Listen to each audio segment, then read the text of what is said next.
जय श्री कृष्ण। ओम श्री परमात्मने नमः। श्रीमद् भगवत गीता चैप्टर 16 श्लोक नंबर 17। आत्म संभाविता स्तब्धा धनमानं तान्विता यजन्ते नाम यज्ञे ते दम्भे ना विधि पूर्वकम। वे अपने आप को ही श्रेष्ठ मानने वाली घमंडी पुरुष धन और मान के मद से युक्त होकर केवल नाम मात्र के यज्ञों द्वारा पाखंड से शास्त्र विधि रहित यजन करते हैं। अहंकारं बलं दर्पं कामं क्रोधं च संश्रिता ममात्म पर देहेषु प्रदिशन्तो अभ्यसूयकः। वे अहंकार, बल, घमंड, कामना और क्रोध आदि के परायण और दूसरों की निंदा करने वाले पुरुष अपने और दूसरों के शरीर में स्थित मुझ अंतर्यामी से द्वेष करने वाले होते हैं। मुझ अंतर्यामी से द्वेष वही हो गया कि जो मन की तो उनकी स्थिति कभी शांत वाली आनी ही नहीं है, क्योंकि वो हमेशा ही बाहर से उनका संबंध प्रकृति से बना रहता है। इस कारण तान हम द्विषितः क्रूरान संसारेषु नराधमान् क्षिपाम्य जस्त्रम शुभान आसुरीष्वेव योनिषु। उन द्वेष करने वाले पापाचारी और क्रूर कर्मी नराधर्मों को मैं संसार में बार बार असुरी योनियों में डालता हूँ।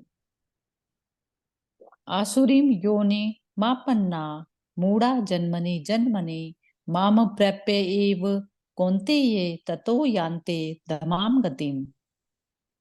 हे अर्जुन, वे मूढ़ मुझको न प्राप्त होकर ही जन्म जन्म में आसुरी योनि को प्राप्त होते हैं, फिर उससे भी अति नीच गति को ही प्राप्त होते हैं, अर्थात घोर नरकों में पड़ते हैं। त्रिविधम नरक सेदम द्वारम नाशन मात्मनः कामे क्रोधे तथा लोभः तस्मादे तत्त्रयम् त्यजेत। काम, क्रोध तथा लोभ, ये तीन प्रकार के नरक के द्वार आत्मा का नाश करने वाले अर्थात उसको अधोगति में ले जाने वाले हैं। अतएव इन तीनों को त्याग देना चाहिए। अब ये कामना, काम हो गया, काम से जो कामना से निकला हुआ जो काम होता है वो कामना ना पूरी होने की वजह से क्रोध होता है। और जो लोभ है वो लोभ की वो जो भी कोई चीज जो वस्तु आपने कामना से प्राप्त करी है और उसको जो है छोड़ने की आपकी इच्छा नहीं है, तो वह जो तीनों जो स्टेज है हमेशा ही चलती रहती हैं आसुरी प्रवृत्ति वाले लोगों में। एतेर विमुक्ते कौन्तेय तमो द्वारै स्थिर भिर्नरः आचरत्या आत्मनः श्रेयः ततो याति पराम गतिम। हे अर्जुन, इन तीनों नरक के द्वारों से मुक्त पुरुष अपने कल्याण का आचरण करता है, इससे वह परम गति को जाता है, अर्थात मुझको प्राप्त हो जाता है। यह शास्त्र विधि मुत्सृज्य वर्तते काम कारतः न सा सिद्धिम वाप्नोति न सुखम न पराम गतिम। जो पुरुष शास्त्र विधि को त्याग कर अपनी इच्छा से मन माना आचरण करता है, वह न सिद्धि को प्राप्त होता है, न परम गति को और न सुख को ही।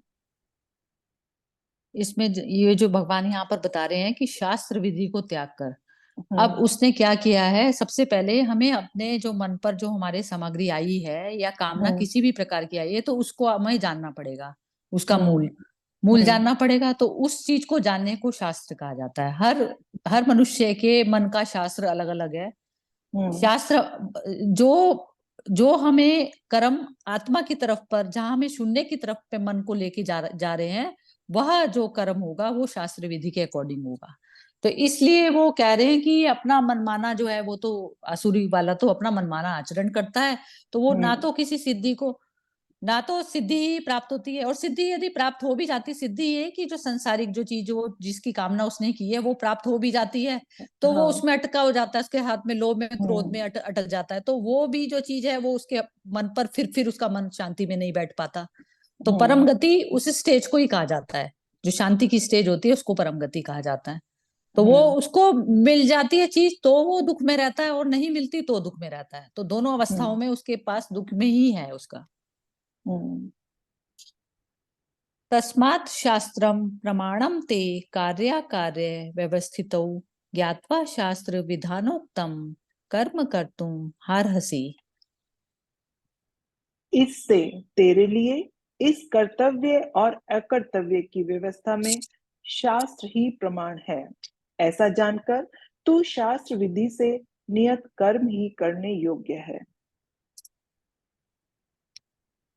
अब इसमें ये बता रहे हैं भगवान की, नियत कर्म उसको कहा जाता है कि जैसे नियति ने आपके सामने क्या कर्म पेश किया है, नियति हम्म। ने क्या दिया। जैसे आपकी कोई भी बाहर में नियति आपसे क्या चीज कराना चाहती है, तो आपकी परिस्थितियां और वो सब चीजें आपके सामने वैसी वैसी चीजें आती रहेंगी।